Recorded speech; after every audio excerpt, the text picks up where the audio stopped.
Hello, everyone, and welcome to today's show, the Beautifully Bruised and CPS show. I am your host, Latrika Jones, and I'm so happy that you have tuned in today. Welcome, welcome, welcome to Good Friday, right? This is Good Friday, okay? We have made it to another end of the week, a work week, and I'm hoping that your week has been very productive and you've been able to accomplish many things, or at least closer than where you were at first with getting things done, right? I assure you that I know I've said this before, but I will not be in front of you long today. Okay. I just wanted to come on and share some information that I received that I think is something that can be helpful and useful to you in some kind of way. Really, like I say today, my main objective is, and I don't want to keep moving the screen too often, just trying to get a good focus here. But I just want to come on here and to tell you my message for today. I get straight to the point. Is basically keep your kids out of the CPS system with all you have, with all your might, with all your strength, with all your knowledge, with all your access to resources that can help you fight CPS. And I do mean as far as with legal representation, right? I do know anyone that knows my story, it took more than me, okay, in my family to get us to fight this giant, which is called CPS. Okay. It is something like you've never experienced before, and I assure you that it's not normal. I am not, again, a an attorney. I am not a wise legal attorney, but I am a wise mother that have went through CPS, and I survived CPS, and I overcame CPS by the grace and mercy of God. And with that being said, I've had people say, I look forward to what you say when you always thank God in the morning, but sometimes it can come across redundant. But I do look forward to it. To each their own. That's all I can say. I know what I've been through in life. I know that I've been through a lot of things really that should have took me out, if I be honest with you. But by the grace and mercy of God, I am still able to sit here in my right mind with health and strength to say that I'm grateful to have overcame all that the enemy has sent my way. And I'm not going to sit in front of you and say it was all the enemy. Some was due to some of my decisions. Probably wasn't the best of decisions, if I be honest. So I am not ashamed of God. And again, that is who I am. I know what I've been through. I know what I still go through. And I know I'm work in progress. Okay. And I give my credit to my Lord and Savior Jesus Christ, because if he had not intervened in a lot of great ways, again, I could not be sitting here in front of you. It's been enough I've been against that should have took me out. But by his grace and mercy, he didn't see it fit. And I am able to sit here today and be able to share with you my story. Okay. So I'm not ashamed. I'm not ashamed to tell you, yes, I've been through CPS cases. Yes, I've been through domestic violence relationships. Yes, I've been in toxic, unhealthy relationships. I've been through enough that, again, that have became very violent, that it should have took my life, but God spared my life because he knew, I believe, that he could trust me to get in front of this camera and share the truth and share that he is the reason why I survived. And even with my CPS case, I do know everything that was done to me, and even my attorney shared with me everything they're doing to you is not working. There must be a God that's listening to your prayers. There must be a God that's going in front and standing in front of you. And I assure you, my very final hearing of my CPS court case, I heard God tell me, I've already been in that courtroom. I've already walked down that hallway that you're getting ready to enter into those CPS court chambers. Just go. Was I nervous? Absolutely. I was shaking like what you call a tail feather. I was shaking like you couldn't even imagine. I was very, very uncertain of what I was getting ready to enter into, especially by it being the very final case, which is going to determine where my child will live the rest of their life. So I was extremely nervous, but I do know I heard a very small, still voice that said, I am with you. I have already entered into that courtroom. I've already went where you're getting ready to go, and you can go because I have already cleared the atmosphere. I have already, what the devil meant for evil, I have turned it for your good. And that's why I was able to walk in that courtroom. And that's why before that final hearing, the judge did tell CPS to return that child, which is my child, back home where he belonged. And he's been here ever since. So that's why I give all glory to my God, to my Lord and Savior, Jesus Christ. Okay. It is a reason behind my testimony. I'm not just up here talking just to be wasting breath. I'm not up here to be talking because there's not nothing I have to do. I am up here to hopefully share the truth, which is the gospel, which is a true living word that can help you and set you free and get you right and your mind right and your kids back home where they belong. Okay. And with that being said, it brings me to my videos that I was asking Grace. Thank God she was able to prepare to show on the show today, of CPS children that's living in CPS custody. So again, without any further ado, there are going to be 3 different videos. So please tune in. It's not only one, but I do believe these are videos that will actually help to paint a picture and go inside with CPS custody and some of these neglected foster homes and where some of the CPS children are going into, just to give you a glimpse of what this is like. So Grace, without any further ado, if you don't mind, if you can please share the first video. And this is a video again of where children are living at and foster cares in Texas. Good morning. Happy Saturday, good people. I know I'm looking a little tired right now, but my phone was ringing off the hook with children from across this state of Texas that's in CPS custody. They have been calling me, sending me videos, sending me pictures and things that is happening while they in care. So I guess I'm the next CPS hotline now. Okay, so for those children, any other children that are out there, I am opening up this invitation. Call me on my cell, 832-291-9995. Send me what you have. I will be the first line of defense for you. Okay? I accept the responsibility. Bye. Okay. That is one of the reps here in Texas that have been receiving footage of families that's fighting CPS where their children have been placed in foster care. And unfortunately, the foster care homes that is showing is foster care homes that have seemed to be neglecting these children, where these foster parents are being compensated for caring for these children that are obviously not being properly cared for. So I have a second video that I would like to share to give you the glimpse of these types of foster homes.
Again, that is a video of foster care homes that are obviously being neglected as far as what CPS requires for families to have, biological families or caregivers, to have a decent, presentable, safe, clean home. And this is actually where they're taking children from families that's being victims to CPS and placing them in these type of foster homes and these type of locations. And obviously, I don't know if you were able to see what I see, but there's obviously some neglect that's taking place. And it's sad to me that they are getting compensated for bringing our children in these type of unclean, unsafe environments. And obviously there is a problem, and this is the reason why this particular person, I do believe, has stepped onto the scene to try to address what's needed to help protect these children from going in these type of neglected environments. And I do believe CPS has a lot of explaining to do. I do believe that there is definitely someone that needs to be held accountable for allowing children that are going into these type of environments. And from what I'm seeing, these environments are probably worse than probably from the homes that they were snatched out of. So, because I know, looking at these environments, I mean, clothes are all over the floor. You see paint and peelings and dirt and dirty dishes all in the sink. I mean, just blinds are torn up at nighttime. The blinds are open. You can see through the house. I mean, it just does not seem like a safe place where children should be residing, right?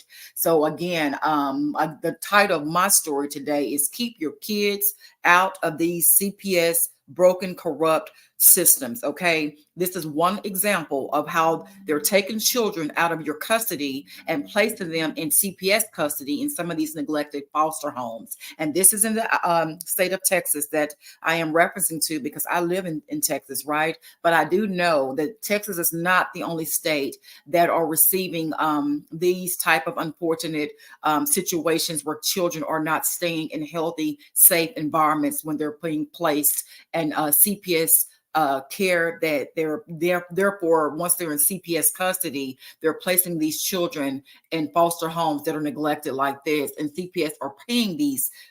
This is a picture we just shown. It's literally a foster home. They're being compensated to take care of these children, and look at the environments that they're keeping them in. Where is the money going?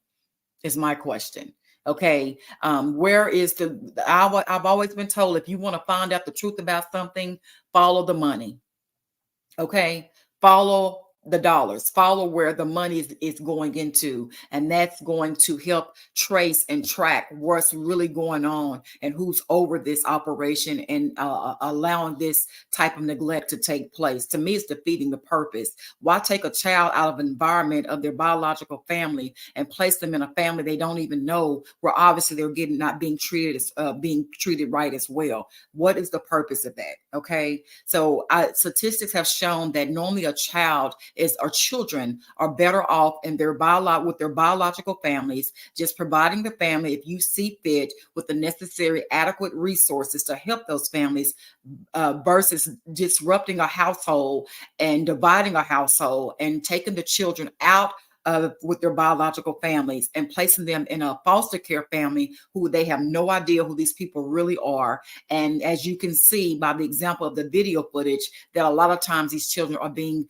worse off and neglected by placing them in these foster care with these foster care families. And statistics have proven a child 9 times out of 10 is better off with their biological families, just provided adequate or, if necessary, resources to help those families with those children, versus uprooting these children and placing them God knows where in environments of pictures that we just seen with the previous foster family picture. These are where these children are being placed. And she also went on to say that she's receiving phone calls from children that have been taken away from their families and placed in these foster care neglected environments. And they're the ones that she's speaking to, and they're letting them know that they're not being treated fairly. They're not being treated right. And a lot of times these children, sadly, are running away. They're on the run from these foster homes because why? As you can see, some of the care is not being provided and it's obviously being neglected. So children are choosing to run away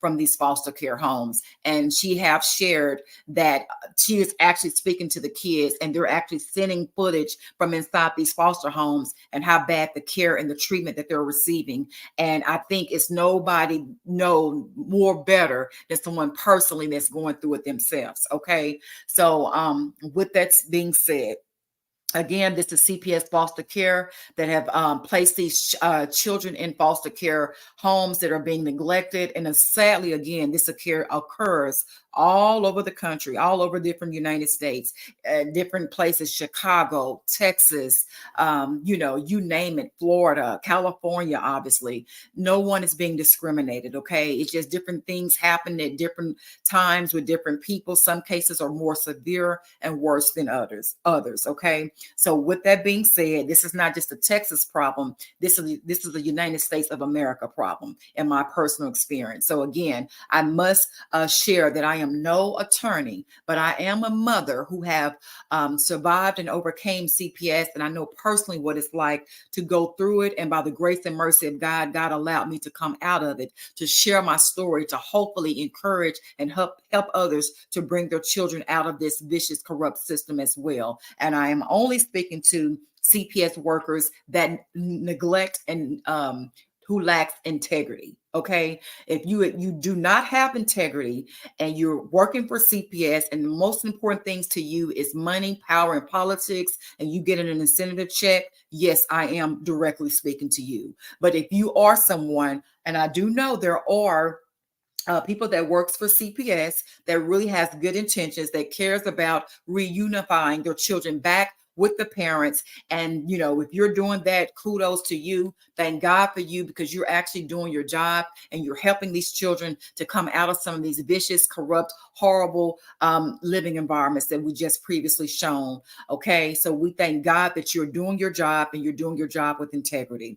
And with that being said, again, I cannot emphasize enough, if you really love your children, if you really want your children out of the system, faith without works is dead. Okay, you can talk all day. Talk is cheap. It's going to take action to fight against this CPS giant. And obviously, they do not play fair. Okay, and I can assure you, it is normally going to take legal representation. I know it's not cheap. Trust me, been there, done that, got a t-shirt and a cap and a backpack. It took me literally putting my house up. It took me literally selling my assets, and it literally took majority of everything I had. But guess what? When I hired wise legal representation, I assure you, it made a huge difference in my case. And before I knew it, my child was returned back home where he belonged. Okay. So just thinking you're going to sit up all day and just talk about this, and you're just going to make posts about it, and and you're just going to just do things without hiring legal wise representation. Stop wasting your time. It's going to take you to take action, and you need to put what they say, put your money where your mouth is. It's going to take action for you to be able to see a change and a difference. You can talk to these people all day long. They do not care. These people are not coming to play fair. And guess what? CPS is a giant. It is a government that has many thousands of dollars, if not more, supporting their narrative of trying to take their kids away from you. So you can sit and play on it all day, all you want, but you go look up, your kids are going to be gone. So again, at the end of the day, you can cry wolf all you want, but until you take action and to really make sure you're making a difference in your case, your family's case, or whomever that's a victim of CPS, 9 times out of 10, you're not going to see a difference. Yes, you can get a pro bono attorney, but I assure you, been there, done that too. They're not going to work your case like you're literally paying for someone to take out time to do the research, to present the discoveries and everything that goes along with a wise legal counsel. I'm telling you, you get what you pay for. My mom have always told me that. I don't care what it is. So anything 9 times out of 10 that comes free, you're not really probably going to get effective work that you're looking for, and that you're actually going to need to fight your CPS case. So I just want to assure you, some things are worth the sacrifice. Did I want to spend the money to do what I had to do? Absolutely not. But did I want to get my child out of that vicious, corrupt CPS system? Absolutely, I did. So again, I just want to share with you, don't think you could just sit down and cry wolf and your children are going to be returned home. No, they will not. Most likely CPS know that you're not going to hire legal representation. They know you're not going to do the work. So therefore, they're going to proceed moving forward with getting your rights terminated as a parent. So if you really care, your actions should show that. Don't just talk about it, but be about it. That's just the way I see it. I'm being honest. I'm being upfront today. I'm sorry. Maybe the truth hurts, but sometimes you need to be heard. You need to be told the truth from a different point of view, from a different perspective, because I'm not telling you something I hadn't been through. I'm telling you something I've walked through and I've came out of it. So it's up to you at the end of the day what you want to do. And eventually people can tell when you're just talking the talk, but you're not willing to walk the walk. And the word, the Bible say, faith without works is dead. That means that you cannot be praying and hoping for something, but yet and still you're not willing to do the work on your part. It takes you, it takes someone else, it takes a village to raise a child. So why not do the work? If you really care like you say you do, your actions should show that. Okay, that's all I'm saying. So with that being said, that is going to bring us to the very last video that I want to share to give you more advice about and show you what CPS is doing. Hey everybody, it's your good old buddy Dr. Matthews real quick. Let me just say this right fast. I'm waiting on retaliation from Texas CPS and Texas Department of Health and Human Services. I'm waiting on it because I'm about to expose what y'all doing to our children. Them babies, I got kids that's in CWAP telling me stuff. I got kids that's on the run telling me stuff. You better get ready. Because I'm waiting for you to retaliate. All I'm going to say is this. Title IV, federal funding. And I'm going to say one other word. Congresswoman Sheila Jackson Lee.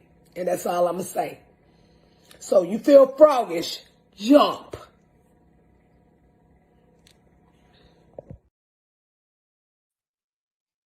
Okay. I also want to say thank God for people that is finally standing up and speaking up against the neglect that CPS is doing to a lot of our families that's in CPS custody. I thank God for people taking the initiative. Again, faith without works is dead, right? You can talk all day, but talk is cheap. Action speaks louder than words. My mom have always taught me that. Trika, don't look at what they tell you, look at what they show you, because that's who they really are. Okay. And that's what it really is. And I've never seen that to be a lie. So with that being said, I thank God for more exposure that's exposing CPS, the ones that lacks integrity, that's in it only for the money. And again, I always say, if you really want to know the truth of something, follow the paper trail, follow the money trail. And that's going to tell you a lot of details that you need to know with what's really going on. So again, if you are someone that lives in the state of Texas, and some of this you've been a victim to CPS, and you're noticing that some of the things that you've seen today has been occurring, or if you know someone,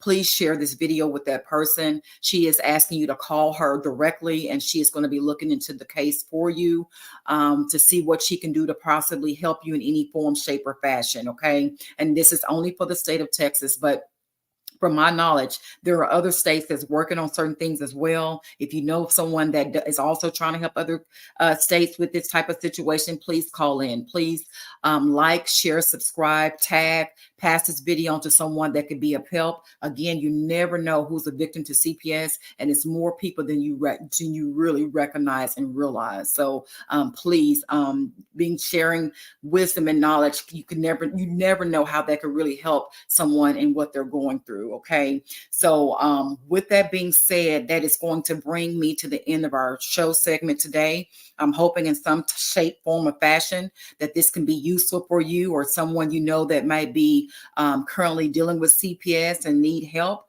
Hopefully this can bring some type of clarity to what really goes on in CPS custody. It's not what you think it is, and it's not a normal situation. That's why I tell people to fight to the best of your might to get your children out of this broken, corrupt CPS system. And thankfully, if your children is not in the system, I'm praying that you're doing everything necessary to keep them from going into the system. So without any further ado, if there's not any other questions or concerns, I do want to wish you a happy Resurrection Day. I know we're getting ready to approach Easter this weekend. I thank God that Jesus got up off that cross for people like me and you to give us a second chance of every day. There's brand new grace and mercy that I know I need in my life, and I'm sure you need in yours, especially dealing with CPS.